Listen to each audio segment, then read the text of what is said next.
Hey everybody, Easy Mode here, and I'm finally making a PoE video regarding the build I'm currently playing in the Harvest League. Harvest League is a crafting league that PoE recently just implemented, and it's been controversial to say the least, but I've been having a lot of fun with it, mostly because of the new skill changes that came along with the Harvest League. Now, as many people in the PoE circles know, the Harvest League has introduced new two-handed exert attacks for the two-handers.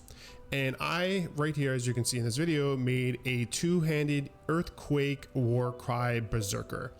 Now, this build is mostly revolving around war cries. I'm using 3 war cries. I'm using endurance cry to gain my endurance charges. I'm using seismic cry to increase my AoE, as well as create myself to have 5 exert attacks. And then I'm also using intimidation cry to cause 3 of my exert attacks to do double damage. You'll see within the video there's sort of a certain play style to it, but I really am enjoying this build, and I'm considering leveling this character to 100. I've only leveled one character to 100 on PoE, and that was my Frost Nova Frostbolt Oculus, and that was probably one of the funnest builds I've played. So I'm really considering playing this this character to 100 this league. In a moment after this video, I'm gonna go into my items. My passive tree. I'm going to lead you a POB at the bottom of this video to kind of get you started with the build. It's bare boned passive tree, so you can kind of customize yourself for your own ways. But ultimately, the build feels really nice to play. It's a little bit different than what we're used to in PoE. A lot of folks like to zoom. It's all about being efficient. It's all about being as fast as possible for a lot of players in PoE. And I do like this playstyle because it's a little bit different and feels satisfying to be able to sort of zoom. As you can see, the build isn't that slow, but it is a little zoomy for a two-handed build. So without further ado, let's go into the game itself so I can show you my items, what my thought process were when gathering these items, and ultimately how we can improve the character. All right, let's just jump right into it right now. Alrighty, so first things first, let's look at my items here. You notice the majority of my items are rare items. I currently have 1, 2, 3, 4, 5, 6, 7 items that are rare, and I'm only using 3 uniques within this build. First, I'm using Devote's Devotion, causing me to get a large amount of dex as well as chaos resist. I'm using a soul tether here to allow me to overleech as I'm killing mobs. This is really great defensively because with this particular belt, you're able to continually leech as you're killing mobs, so you're not capping every time you kill something with your leech. And then finally, I have a Lion's Roar's Granite Flask here. Now again, it does more melee physical damage. The flask that I'm using is the Silver Flask, as well as a Quartz Flask for phasing, Sulfur Flask for more damage, as well as a Movement Skill Flask. Last but not least, I do have this 2-stone ring. It's a Warlord 2-stone, and it curses enemies with level 8 vulnerability on hit. And it's a pretty good item to have when you are fighting bosses, because you're not going to be one-shotting them, and it's going to allow you to get more DPS out of them while you're fighting. Now onto my links for this weapon. Currently, I'm socketing my Earthquake as my 6th link. I have Earthquake, Fortify, Brutality, Less Duration, Fist of War support, as well as Pulverize. This is your basic setup for your Earthquake to make them really big and cover a large amount of area, as well as being able to do a tremendous amount of damage with Fist of War mixed in with your cries. My second 6 link is probably going to be attached with my war cries, but currently in my 5 link, I have melee physical damage, Veil of Sensual Warchief, Blood and Sand, main support, as well as Flesh and Stone. What's probably going to happen here is I'm probably going to drop the melee physical, and I'm just going to use Veil of Sensual Warchief, Maim, Blood and Sand, as well as Flesh and Stone in one of my 4 links, because in my 6th link, I'm going to want the following. I'm going to want Dash, Seismic Cry, Intimidation Cry, Second Wind, Enduring Cry, and Increased Duration. The reason why I'm going to do that is because in my gloves here, I have another Second Wind support to incorporate with my Enduring Cry. And then I added Berserk into this slot because I don't have any more gem slots to fill up. And this will give me 2 open slots to be able to do something else within them. Maybe something to help support my Berserk, or possibly maybe add Blood Rage there so I can manually toggle Blood Rage. There's a lot of different possibilities I can do here. Last but not least, I have Cast When Damage Taken, Steel Skin, Herald of Purity here, and my Blood Rage attached to it. Blood Rage is more for mapping, in my opinion. It's great to be able to get hit and then you activate your Blood Rage and you get frenzies throughout the entire map. You're not going to really be using Blood Rage during a boss fight, but this is my item setup here. Ultimately, as I mentioned earlier, when I do get a second Six Link, it's going to change a little bit, and I can still do a lot of gear progression on this character. I don't have that great of gear. Like, my chest piece doesn't have that much life. A lot of my rings have low level life. I even have crafted life on this one here, and there's a lot of room for improvement on my character. One thing to note is with my neck piece, I allocated martial experience, and I also did increase Warcry speed, and this is going to tie back to my passive tree that we're going to go into in a moment. All right, so let's talk about my passive tree. My passive tree looks like this.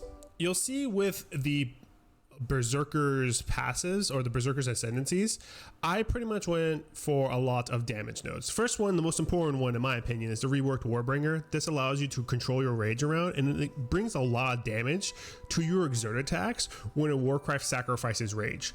So every time you are sacrificing rage with one of your Warcries, you're getting a 50% more damage increase from them with your exert attacks. Then, of course, I went for Pain Reaver. This gives us a lot of mana leech as well as life leech, so you don't have to worry about it on your jewels. I went for Aspect of Carnage down here. This allows me to get more damage. And then ultimately, I went for Crave of Slaughter because I'm not a crit base, I'm RT in this build. So it makes sense to just come down here to get additional rage while attacking.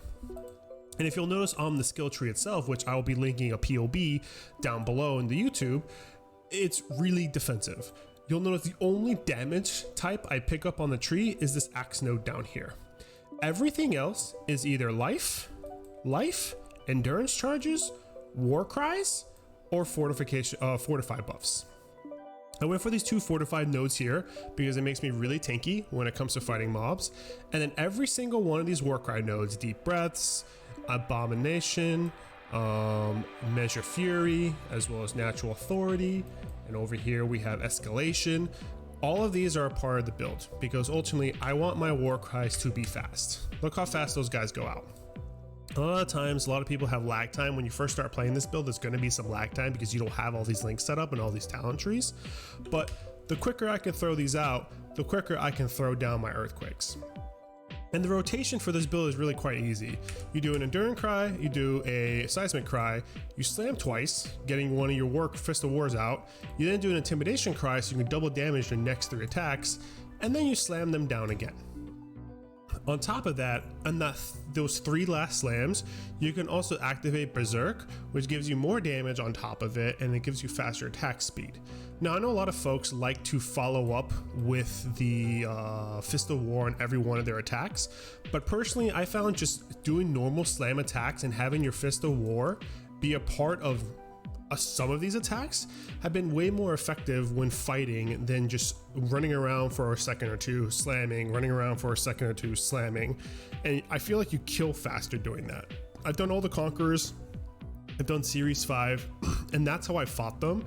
And they haven't been a problem for me at all. The only problem I have probably is with Baron visually because I don't see his explosions with my Earthquake, but that's just a visual problem. It's not really dealing with the character itself.